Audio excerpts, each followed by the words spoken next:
Abel, good afternoon. Good afternoon sa inyong lahat. Ayan mga Abel. Medyo tinanghali ang gising natin, no? 5:35 na. Ayan, kasalukuyan nagpapakain tayo ng mga breeder ngayon natin. Ayan, no? Ayan yung mga breeder natin. Then yun, nagpapakain na rin tayo doon sa mga flyer natin. Ayan, no? Kasi pagkaarga tayo ngayon sa si Wana, ikaarga natin yan sa BBC. First lap fundraise namin ngayon eh. So itong si Wana, ilalaban natin yan. At saka si Vandenbroek, mga Abel. So ayan, no? Halos kumakain na sila. Then ngayon mga Abel, ayan nga, naka-separate na yung mga ibon natin dito. Ayan yun, mga Abel, oh. Gutom pa sila, gutom pa. So bibigyan pa nga natin. Ayan yung mga ibon natin. Yan. Yung mga ibon natin. Ito yung dalawang itim na yun. At saka yun, anak yun ni Juana. Yan. Tsaka ni JM na itim. Then ito, anak ni Rigor. Tsaka tiyahin niya. Line breeding ang ginawa natin. So bigyan din natin to. Then dito. Yan. Pinaghahati ko sila yun. Kasi para masanay na sila mga Abel, oh. Then mga susunod na araw naman, yan, oh, kita nyo, marunong sila kumain, oh. Mga nangingitim, magkapatid, mga Abel, ayan, oh, kita nyo, sanay na sila. Then susunod naman na araw, ito naman yung dalawa, i-separate natin. Si 11 Wings, ayan, si 11 Wings at saka si Pula, ayan, si Pula at saka si 11 Wings. Yan yung i-separate naman natin sa susunod na araw pagka sanay na silang kumain dito.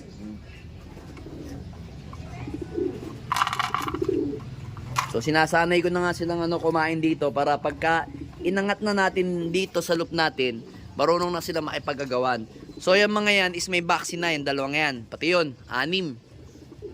Lahat halos pagka mga young bird ko is maliliit pa. Kagaya nito mga Abel, oh. Naghihintay lang ako ng makakasabay. Yan. Yung dadalhin natin sa Cavite. Yan ganyan kalaki kasi nagpa-vaccine na ako. Para iwas sa sakit, yan.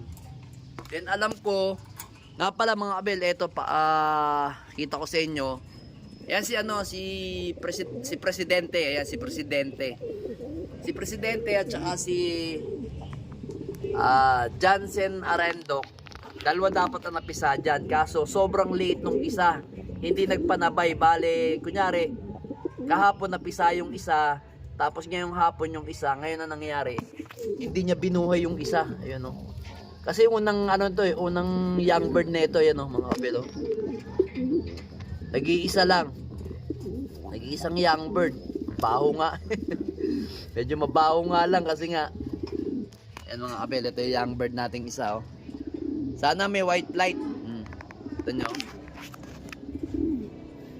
Mabaho. May tingnan natin kung may white light, no, mga Abel. Wala pa. Siguro natin, salpakan na natin to ng isang young bird. Sayang naman mga Abel, eh. Total nag-iisa. Testingin natin kung anong gagawin nung lahi ng ni Presidente at saka ni Jansen Arendok. Ayan. Kaya ako tinatawag na Presidente yan, Jansen President at saka si Jansen Arendok. Ayan. Kumbaga line breeding ang ginawa natin to. Itong Jansen Arendok natin na yan is island born mga Abel. Gandang ibon yan. So syempre, kahit maganda yan, susubukan pa rin natin. Baka hindi pa subok sa atin yan. Then dito, yung ibon naman natin na to, yan si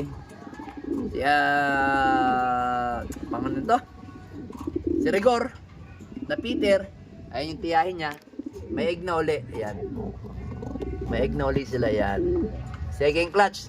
Nag-second clutch tayo. Testing, second clutch. Ayan. Wala naman mawawala. Line breeding tayo, eh. Line breeding ang ginawa natin dito sa mga ibon natin na to. Kaya testing muna. Then yun nga mga Abel, medyo masaya tayo. Dahil mga Abel, eto nga pala si Peter Maselan. Ayan, oh. Ayan. Pakita ko sa inyo si Peter Maselan. So si Peter Maselan is pumaris na mga Abel. Pumaris na sa kanyang hindi ko in-expect na ang paparisan niya. Napakasela nitong ibon na to mga Abel, eh. Yan, oh, kita nyo. Yan, oh. Yan. Ganyan yan. Napakasela na ibon yan. Tapos ang pinarisan niya, ayan. Yung kay Egan Willie ang na litar, oh. Old lines. Old lines ni ano yan. Old lines ni Egan Willie ang. Ayan, oh. So, yung nag-anak na nga sa atin to, yung litar na yan, napakatulin ng anak talaga. So, kaya, nung sinubukan ko ilapit itong litar na to sa Peter Maselan ko, ayun, biglang namaris tong Peter natin, si Maselan kay litar, kaya hindi ko na inawat. Possible nga nito mga abel, hanggang second clutch to third clutch tayo. So, yung magiging third clutch natin, ipasisitar na lang muna siguro natin. Kasi, importante kasi sa atin si Maselan, kasi lahat ng inanak nito is talagang nakaparte sa fundraise at saka derby, mga abelo. Alam ko huling anak nito sa akin is, nung nakaraang norte, nag-contender number 1 pa nga sa cluster derby yun, alam ko eh. Alam ko nag-first pa nga yun eh, naging lang siya. Kung di ako nagkamali, kasi wala tayong mga tostos nun eh, ilang beses na delay, 2 beses na delay yung derby. So, anong nangyari sa kanya, nag-8 overall champion sa derby yun. Yung anak nito, kaya importante rin sa atin, makapagpalabas tayo dito. Yan. Dapat yung winner. Pagka nakapagpalabas tayo ng winner dito ulit kay Peter Maselan, gagamitin natin, i-stock bird natin, tas saan natin i-breed. Hirap na hirap ako i-breed dyan mga abel. Ang dami ko ng pinaris dyan. Alam nyo kung ilan na ipinaris ko. Ito, bilangin nyo mga abel ha. Ayan. Si Presidente, una kong pinaris dyan, ayaw pumaris. Then, ito naman, si Peter, ayaw din pumaris dyan. Tapos, marami akong pinaris dyan.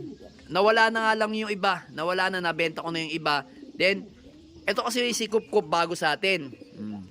Ito, hindi ko pa naiparis sa kanya, mga abel. Dami ko nung naiparis sa kanya mga iba't bang bloodline. Kaso talagang ayaw.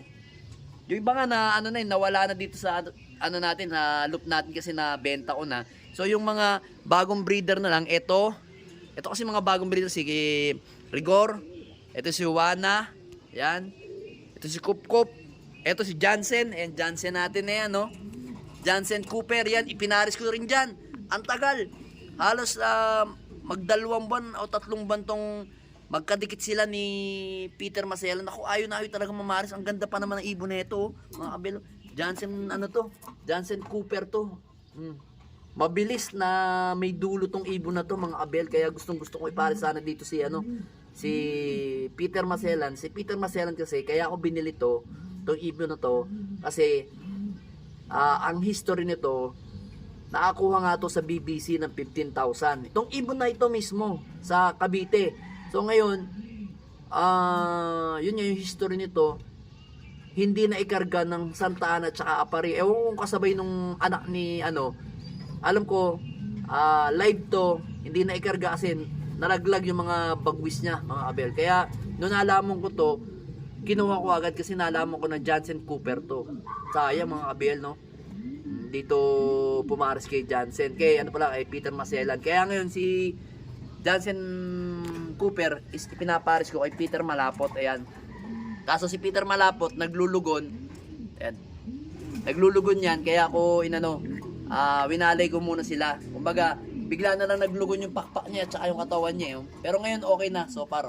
Tsaka yung pakpak niya ginawa ko, binunutan ko mga abel. Kaya ganyan yan. Kaya maiksi ang mga bagwis.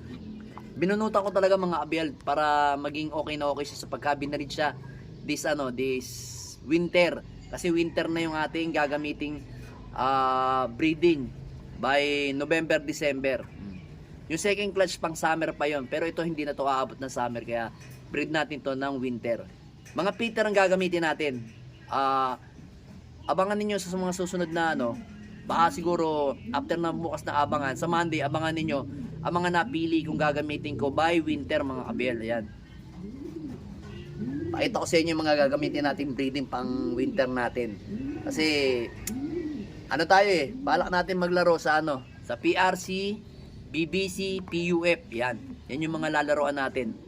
So hindi naman ganun karami, sakto lang. Yung mga pwedeng pang lang natin, kasi yun nga, hindi naman ako naglalaro ng marami na winter. Like ngayon, isa sa PUF na nakakarga ngayon sa San Fernando La Union na first lap derby namin ng Young Bird. Then second lap namin ng All Bird. Yan. Then ngayon meron tayong dalawang BBC. So ang mangyayari sa atin yan, baka 3 hanggang 4 lang ilalaban natin kada club. Ayan. Gandang ibon talaga ni Peter, oh. Peter Malapot.